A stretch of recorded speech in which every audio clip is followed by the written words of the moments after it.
আসসালামু আলাইকুম প্রিয় দর্শক, আমাদের জীবনের সবচেয়ে বড় পরীক্ষা শুধু ক্লাসরুমে নয়, বরং আমাদের জীবনেও হয়।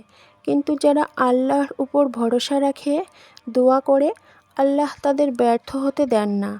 আজ আমরা জানব এক গরিব ছাত্র আবদুল্লাহর জীবন কাহিনী, যার পরীক্ষা ভালো হয়নি, কিন্তু তার দোয়া বদলে দিল ভাগ্য। সে ছিল এক গরিব পরিবারের ছেলে, বাবার আয় কম, তবুও তার স্বপ্ন ছিল আলেম হওয়ার। পরীক্ষা ঘনিয়ে এলো, কিন্তু বই কেনার টাকাও ছিল না।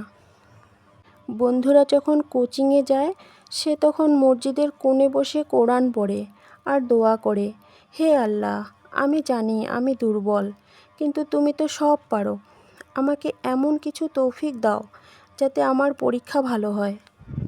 পরীক্ষার আগের দিন বৃষ্টি হয়েছিল। তাদের ঘরে পানি ঢুকে তার বই ভিজে যায়। এই দেখে ছেলেটির মন খারাপ হয়ে যায়।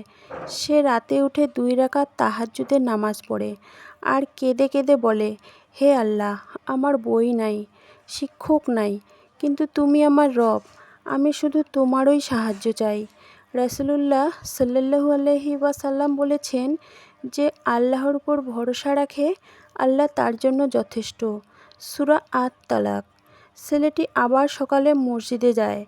মসজিদে এক বৃদ্ধ লোক তাকে একটি পুরনো বই দেন আর বলেন, বাবা, এটা আমার ছেলের বই ছিল, তুমি এটা রাখো। এই বইটিতে ছিল পরীক্ষার গুরুত্বপূর্ণ বিষয়।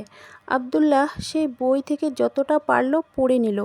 পরীক্ষার দিন সে বিসমিল্লাহ বলে কলম ধরল আর বলল, হে আমার প্রতিপালক, আমার জ্ঞান বৃদ্ধি করো। এই দোয়াটি প্রতিদিন পরীক্ষার আগে পড়লে স্মৃতিশক্তি বৃদ্ধি পায়। এরপর পরীক্ষার ফল প্রকাশিত হলো আর সবাই অবাক হয়ে গেল, কারণ ছেলেটি প্রথম স্থান অধিকার করেছে। ভাবুন, যেই ছেলেটি পরীক্ষার আগে কেঁদেছিল, আজ সে সবার সেরা। কারণ সে কেঁদেছিল আল্লাহর সামনে, মানুষের সামনে নয়। আল্লাহ বলেন, তোমরা আমাকে স্মরণ করো, আমি তোমাদের স্মরণ করব। সূরা আল বাকারা। পরীক্ষার আগে এই 3টি কাজ করো। 1. 2 রাকাত নামাজ পড়ো আর দোয়া করো। 2. সূরা আল ইনসিরা পাঠ করো। 3. আর বলো, হে আল্লাহ, তুমি ছাড়া কিছুই সহজ নয়, তুমি চাইলে কঠিনকেও সহজ করতে পারো। বন্ধুরা, তোমাদের পরীক্ষা শুধু খাতায় নয়, আল্লাহর কাছেও হয়।